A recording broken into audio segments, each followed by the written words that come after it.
And so the Flash has expired. He saved our lives, yet we ended his. As honorable warriors, we will show proper respect to this fallen hero by... Show a little class, man. Holy shit. Congratulations. Makes sense. The gods have cursed you in every other way. Hello humans of the universe, heroes, villains, and everything in between. I'm Love Pokemon. Today we'll be talking about Suicide Squad Kill the Justice League. Ta-da! So I don't usually cover video games on this channel. I was gonna make a Spider-Man 2 review coming soon. I will make that video, probably. But this game, this one right here, I wanted to talk about it, so let's first talk about the tutorial.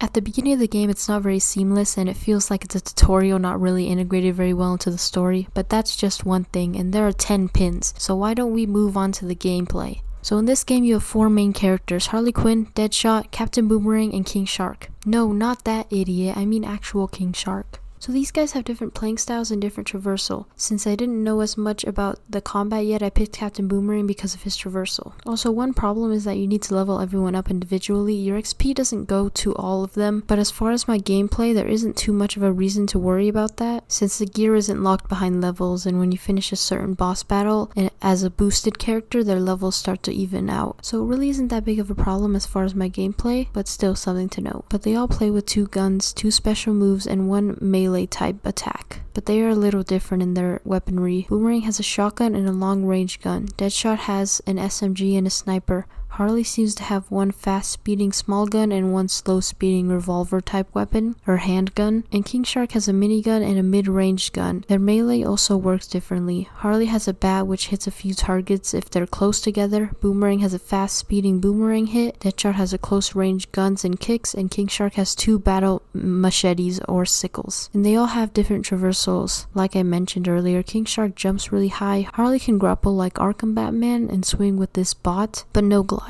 Boomerang has the Speed Force and his boomerang, and Deadshot has a jetpack. That's another thing that's improved from the Gotham Knights, is the traversal, in my opinion. Also, it sucks that you can't get into any cars in this game, just the combat ones that explode in 5 seconds. So let's talk about the boss fight. I actually found them fairly good-ish, so I do have some problems with the Green Lantern boss fight, but let's go through them in order. So first up is the Flash, and you get a boost if you play as Captain Boomerang, which I was already playing as, so yeah. This boss fight took me 3 tries or 4, now I can't remember, but it was more about practice makes perfect than the boss fight being too hard. One thing I appreciate is you can get through the main story without needing to do side quests or extra stuff to get there. For example, in Gotham Knights, they wanted me to interrogate a certain gang member and do this and that, which is boring, monotonous gameplay, and if I accidentally knock the guy out or just can't find those kinds of criminals, I have to keep going through the motions, but none of that is present in the main story of this game. I think I'll give the Flash fight a 4 out of 10. Okay, so random video interruption. The power just went off in my house just as I'm writing this, and I think I might be a sign from God not to make this video. So if the power goes off again, I think I just might need to quit, or maybe it's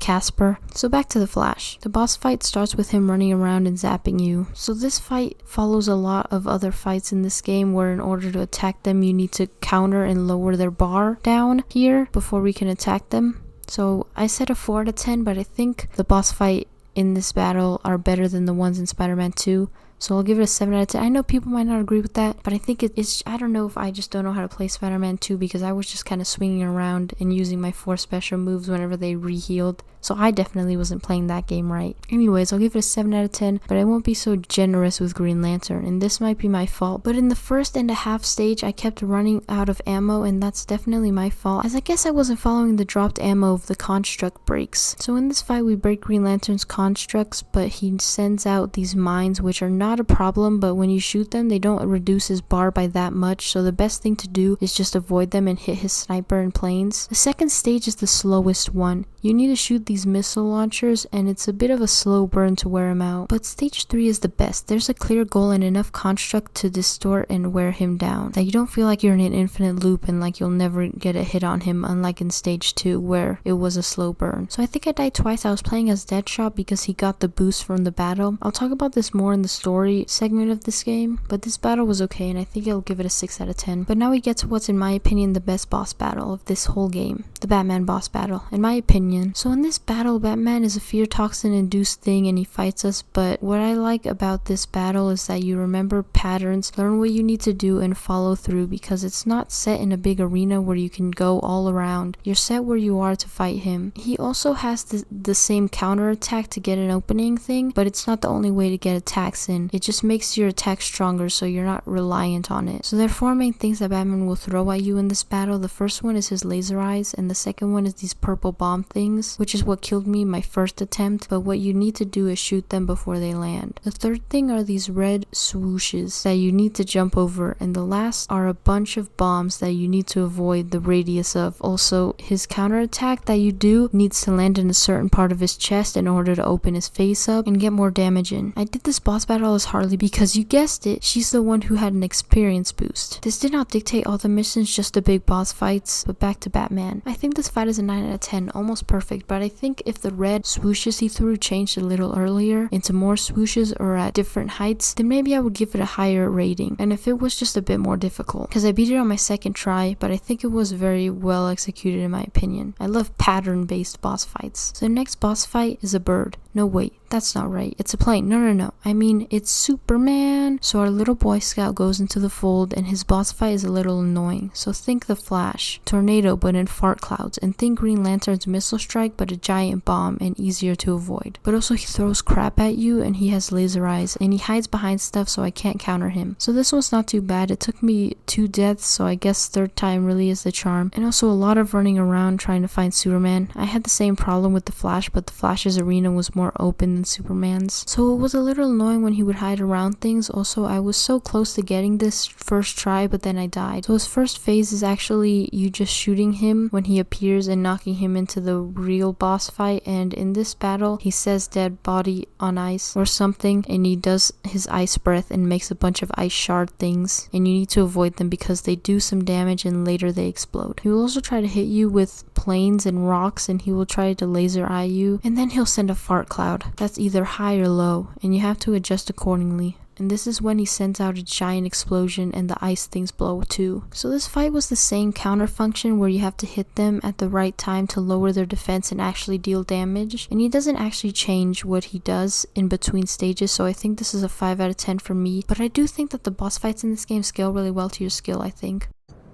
Do you plan to carry him the entire way to Earth 1? Who says I can't? So the final boss fight is just a more intense Flash fight with Brainiac. It's very underwhelming, so I guess 4 out of 10. But this fight also has another downfall. It's kind of the beginning of the end, so this is where the game ends. And get to rank 10 in the are you kidding me? This game is good, but it only has 15 hours worth of real content. And I bought the deluxe edition, so I paid $100 for 15 hours. I knew this was gonna happen too, but no! So here lies the problem with the gameplay. It's good, the story and dialogue is fun, and the boss battles feel rewarding when you beat them. You have 15 hours to enjoy that before the game becomes an endless loop that's set for future installments and more squad members. No, I don't want more squad members. Maybe if you had given me a real game, I'd be happy. This game was good. It was. So it's time to cool off. Let's talk about the story. So it starts with everyone being introduced and getting chipped in the neck. They don't know what the mission's about until they get to the Metropolis and see a giant skull ship, and they're told to break into the Hall of Justice. So they do, and they steal a bunch of gear, and this is the in-game explanation for their traversal. After this, we find the Flash and see that Green Lantern has been turned evil by Brainiac. Flash saves our lives, gets his ass kicked by Green Lantern, then we save his life. Then the Batman almost kills us, takes the Flash and turns him evil. Okay, so the whole Justice League is evil. Wait a minute. No lasso? You gotta be kidding me.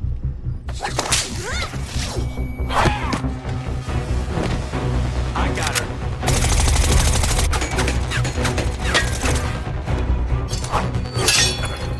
Where the hell are the rest of you?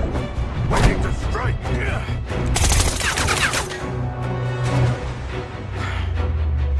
Taste the fury of the sea, Amazon!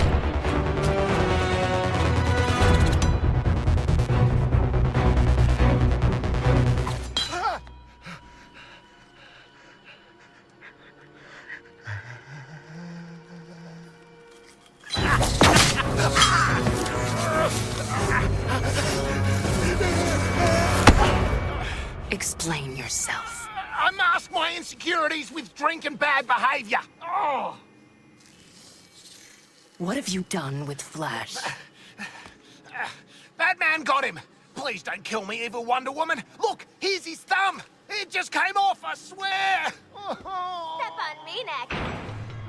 You brought them, Amanda Waller? So yeah, Wonder Woman is still good and doesn't seem to have been turned by Brainiac, but we don't get to spend much time with her as we head back out. So the next big story beat happens when we find some bombs and we rat out Wonder Woman's location to Green Lantern to save our own skin. Then, what? Poison Ivy is still alive? Oh wait, it's Child Ivy, so never mind. Anywho, we go fight a giant gun and the Flash kills Lex Luthor. Then Wonder Woman comes in and stops the Flash and asks him how to defeat them.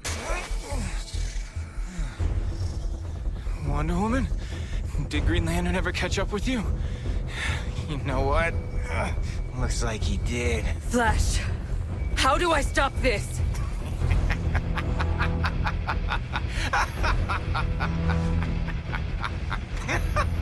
You can't. Brainiac's going to transform Earth into a new Kolu. Of course we'll have to kill every man, woman, and child to do it, even the dogs. Barry! Please, tell me how. Harry!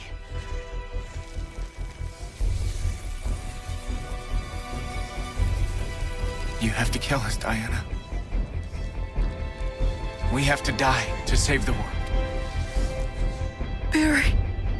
Sad. So she locks our heroes, it's a strong word for them, but she locks them into a case and then Lois Lane lets us free. So back to killing. We devise a Speed Force device to kill the Flash and we use it and boom, first death. Then we get transported to Earth 2 and meet Lex Luthor, other Lex Luthor. And we take him to our Earth and hide him from Amanda Waller because we're smart. Then with his help we kill Green Lantern and the Wonder Woman comes again. Well, technically she came when we were in Wayne's warehouse to make a kryptonite shield, but she comes back when Brainiac releases Superman and starts fighting Wonder Woman. So she stabs him with some kryptonite and he doesn't die. What? And then he kills Wonder Woman. F's in chat. Rest in peace. So then we go and kill Batman. Okay, well, we don't kill him. We kidnap him, then use him to find a weakness. And we find gold kryptonite. Lex Luthor, can you stop with your blues and golds? Jeez. But then we lure him by killing Batman, which is really because the team got to kill the people they had vendettas with. But Harley does say this. Huh. What's up? Bat's got the last laugh after all. Oh, he would have wanted this. The real Batman, I mean. Remember his inspirational video? His plan did help overcome Flash and Lantern. Should we have watched the segment on Superman? What matters now is our plan. We're out here making it work. So, what's the plan? Then Superman comes and we kill him. Then Brainiac kidnaps us and Lex saves us by teleporting us out of there. And then we kill a different world's Brainiac. And the story ends. But in the credits we see a thanks to Kevin Conroy, and apparently him and Arlene Sorkin have plaques in this game. I'm not sure, but it's nice. So is this game good? Should you buy it? Well, so maybe I think you should buy it if it's like on sale for $30 or 40 or less, in my opinion. The game is good, the gameplay is fun and flexible, the story is fairly solid except for the flimsy half ending to make us waste more time in this mission thing. But I like the characters, I like the story, and I like the gameplay. But maybe hold off until this one is on sale. But who did you pick? Which one did you use the most? Tell me any video ideas you have down below. Like and subscribe. Thank you for watching. Also, this game's okay, and it's kind of annoying that it had a bad ending and turned into what it is. But yeah, I guess I'll see you next week. Bye.